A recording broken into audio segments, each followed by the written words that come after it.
falta menos de um mês para começar a Copa do Mundo 2014 no Brasil, no dia 12 de junho, na Arena Corinthians. A seleção brasileira entra em campo para dar início à busca pelo hexacampeonato. O Brasil vai enfrentar a Croácia às 5 horas da tarde. Falando de futebol, a expectativa é muito grande para que o Brasil ganhe o Mundial. Mas fora das 4 linhas, o Brasil sairá vitorioso? É isso que a gente quer saber, é isso que nós vamos discutir no Em Pauta de hoje. Por isso, convidamos especialistas em Copa do Mundo para falar sobre o assunto. Martin Behren, jornalista, esteve na Copa da Alemanha e da África. Francisco Luz, também jornalista da área do esporte, acompanhou o ano passado a Copa das Confederações. E está aqui comigo o professor Gustavo Sanfelice, professor aqui da Universidade Fevale e pesquisa também sobre o tema Copa do Mundo. Primeiramente, prazer em recebê-los aqui no nosso programa Em Pauta. A gente tem vários assuntos quando se fala em Copa do Mundo, são várias as preocupações, a questão das manifestações, da insegurança, dos atrasos nas obras, e eu quero dividir então esse programa em 2 etapas. Primeiro a gente fala da questão dos atrasos, da questão infraestrutura, de como vocês viram fora, e depois a gente fala também da repercussão das manifestações e da repercussão desses atrasos todos, né? Primeiramente, eu gostaria então de saber de vocês dois que já tiveram em outras... O Francisco é bem conhecedor, o Martin também já esteve em outras Copas. Lá na Copa da África e da Alemanha, a questão das cidades-sedes. A gente sabe que a FIFA exigiu 8 cidades-sedes e o Brasil pediu 12. Martin, como funcionava isso lá na Alemanha e na África? Porque eu tenho a impressão que esse espalhamento todo aí está prejudicando o Brasil nesse sentido, na questão da infraestrutura e na questão dos turistas se locomoverem, né? Bom, Jane, agradecer o convite aqui, está participando do Em Pauta. É um dos grandes problemas, uma das grandes dificuldades da Copa no Brasil, essa distribuição de sedes, né? Ela inflacionou o orçamento, né? As últimas 2 Copas aí tivemos com 8 e com 9 sedes, e nós estamos com 12. Então, já temos a inflação do orçamento a partir disso, porque cada sede dessas aí representou uma arena nova e tudo que cerca a arena em termos de infraestrutura, de melhorias em aeroportos, em rodovias. Então, aí já tem uma inflação, né, do orçamento em relação aos outros eventos, né? Então, aí já tem um problema. E o maior problema, um dos maiores problemas que a gente vai acompanhar agora, e que esse é um dos maiores temores, é como vai ocorrer a movimentação desses torcedores agora. Por exemplo, nós vamos ter em Manaus a Inglaterra jogando com a Itália, né? Isso significa que num espaço de 2 dias nós vamos ter, estou chutando aproximadamente, 10 mil ingleses e 10 mil italianos se deslocando de todo o Brasil para Manaus. E essas pessoas vão precisar de condução, de alimentação, de aeroportos.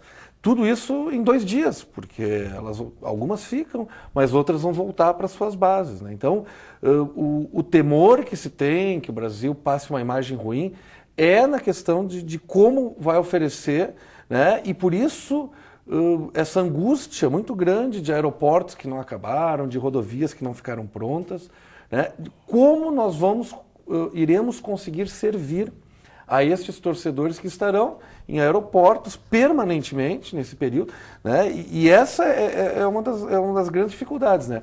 Uma massa muito grande de pessoas se deslocando num curto período de tempo. Então, em distâncias longas. Em distâncias longas. Então, se tu não tivesse tantas sedes, era mais fácil tu coordenar isso, né? Não onerava tanto, não teria exigido tantas situações paralelas, né? E nós falávamos aqui antes, né? A África do Sul meio que se vacinou com isso, criando em Joanesburgo um nicho, né? Onde em 30 dias de Copa, 31 dias, 14 dias ocorreram jogos em Joanesburgo. Então, dia sim, dia não, tinha o jogo ou no Ellis Park ou no Soccer City. Então, foi uma maneira que a África do Sul encontrou, né, para diminuir um pouco esse impacto da falta de aeroportos, da falta de rodovias. E a infraestrutura, pelo menos aparente, da África do Sul é parecida com a do Brasil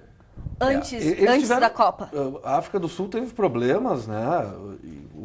A cidade de Port Elizabeth, onde o Brasil perdeu para a Holanda, por exemplo, na hora do jogo tinham aviões que estavam sobrevoando o aeroporto e teve aviões que não aterrissaram por falta de infraestrutura. Quer dizer, é isso, eram holandeses e brasileiros que num curto período de tempo estavam se deslocando para essa cidade, para Porto Elizabeth, né? Ou seja, sei lá, 15, 20 mil pessoas, né? E que precisavam chegar lá de alguma maneira e que tiveram dificuldades. Então, a África do Sul também teve seus problemas, mas que foram diminuídos pelas questões geográficas do país, né? Antes de começar o programa, até o Chico estava comentando que apesar da gente se surpreender, digamos assim, com o número de cidades-sedes, teve em outras Copas que também foram várias cidades-sedes, né, Chico? Pois é, Jane, também agradecer, né, o convite para participar aqui do Em Pauta.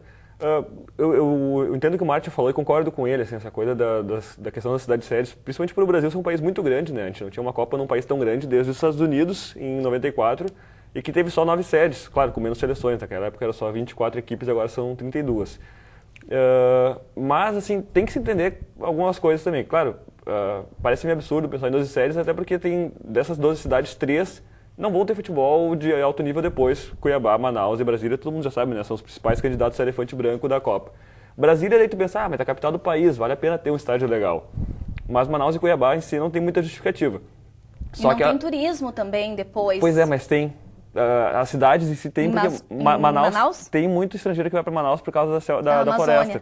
E o Pantanal é a mesma coisa. Talvez não tenha tantos hoje, mas tem muitos estrangeiros que vêm para o Brasil. A gente tem que pensar às vezes assim, acho que o Martin conhece isso, já ter estado mais vezes fora do país de trabalho, falando com o pessoal que vem para o Brasil. Estrangeiros que vêm para cá, eles tentam sempre dar um jeito de conhecer Cataratas do Iguaçu e Floresta Amazônica. Eles podem estar no Rio, podem estar em Porto Alegre, eles perguntam se é perto. Eles tentam dar um jeito de ir, porque não é nem um pouco perto, não é nem um pouco próximo. Mas eles tentam dar um jeito de ir porque é um negócio que fascina o pessoal. Então, o que foi a ideia do governo? Foi tentar aproximar, fazer com que de alguma maneira as pessoas chegassem lá perto para tentar fomentar, desenvolver o turismo nessas regiões. Acho eu que vão dar com os burros na água, porque não tem, principalmente Cuiabá, né? A estrutura de Cuiabá está bem ruim. Manaus é uma cidade um pouco maior, tem já indústria, então é um pouco mais fácil de fazer as coisas funcionarem por lá. Mas falando sobre cidade-sede, isso é um problema que não aconteceu nas 2 últimas Copas, mas aconteceu em outras Copas. No Japão e na Coreia, que foi uma Copa dividida entre 2 países, em que a FIFA nunca mais quer fazer isso na sua vida, foram 20 cidades-sedes. Cada país tinha 10 e eles quiseram. Os 2 países tinham candidaturas separadas, uniram, mas quiseram manter suas 10 cidades. E então, o máximo de jogos que teve em cada cidade foi 3 jogos. A gente vai ter 5 em Porto Alegre e tem gente achando pouco. É pouco? Poderia ter mais.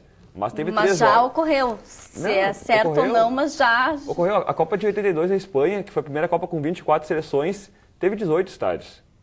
E era um regulamento um pouco diferente, tinha grupos na segunda fase, então tinha uma quantidade maior de jogos, mas ainda assim teve estádios que tiveram 2 jogos.